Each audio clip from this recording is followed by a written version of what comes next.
എന്താണ് ഒരു നല്ല ജീവിതം? അപ്പൊ അദ്ദേഹം പറഞ്ഞു, a good life is one inspired by love and guided by knowledge എന്നത്.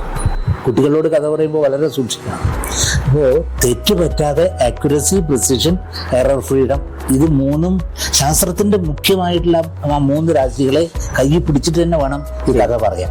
അപ്പോൾ ഈ നോയിങ് ആൻഡ് ഡൂയിങ് രണ്ടും ഒരേ വേഗതയിൽ പോകുന്ന, അതാണ് ഈ ശാസ്ത്രാഭിരുചിയുടെ പ്രധാനപ്പെട്ട കാര്യം.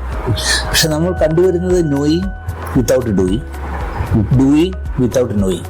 ഇത് ശാസ്ത്രത്തിന്റെ ഭാഷയല്ല.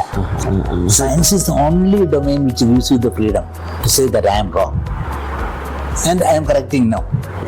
ഞാൻ തെറ്റാണെന്ന് പറയാൻ മാത്രമല്ല, ഞാൻ തെറ്റ് തിരുത്തുന്നു. നമ്മൾ അന്ന നിമിഷം ഇങ്ങനെ ആധുനികരായിക്കൊണ്ടിരിക്കുന്ന സമയത്ത് നമ്മൾ ഈ അതിനനുസരിച്ച് വേഗതയിൽ നമ്മുടെ ഈ ശാസ്ത്രീയ മനോഭാവം നിത്യജീവിതത്തിലുള്ള കാര്യങ്ങളിൽ അത് വളർന്നു വരുന്നുണ്ടോ? എന്താണ് സാറിന്റെ ഒരു നിരീക്ഷണം? എന്താണ്? ഹോമോ ടെക്നോളജിക്കസ് ആയിരിക്കും, പക്ഷെ ഹോമോ സയന്റിഫിക്കസ് എന്ന് പറയുന്ന ആ വർഗം ഉണ്ടല്ലോ, അത് ടെക്നോളജി കൊണ്ട് മാത്രം സൃഷ്ടിക്കാൻ പറ്റുന്ന അല്ല.